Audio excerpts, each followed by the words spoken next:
à Diboli. Le JNIM envoie des messages disant si le Sénégal collabore avec le Mali, le Burkina Faso dans la lutte antiterroriste, nous allons frapper le Sénégal. Est-ce que le Sénégal est désormais dans le viseur des terroristes? Je ne saurais le dire. Ce que je sais, c'est que la menace terroriste, elle n'est pas simplement qu'à l'ouest du Mali ou à l'est du Sénégal.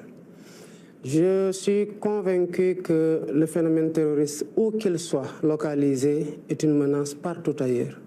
Je pense que vous l'avez bien vécu avec des événements douloureux en France pour des personnes qui ne sont pas forcément endoctrinées dans le pays où l'acte a été commis. L'humanité a un destin sécuritaire lié.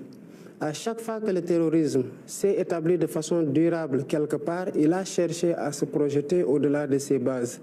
Et c'est comme ça que les États-Unis, un certain 11 septembre, ont été aussi durement frappés. Donc tous les pays sont concernés par ce qui se passe au Mali et ailleurs tant que ça porte sur le terrorisme. Je pense que la démarche terroriste, la lutte contre le terrorisme doit être une démarche intégrée, combinant l'échange des renseignements, le dialogue entre les puissances et les pays impliqués, mais aussi les pays dans les frontières, dont les frontières sont menacées, et les pays qui sont un peu plus loin.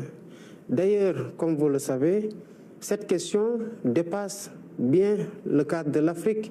Et j'ai toujours alerté, y compris ici aux Nations Unies, pour dire qu'il ne faut pas que l'Afrique, notamment le Sahel, devienne le terrain d'affrontement de grandes puissances par terrorisme interposé ou par intervention militaire conventionnelle interposée.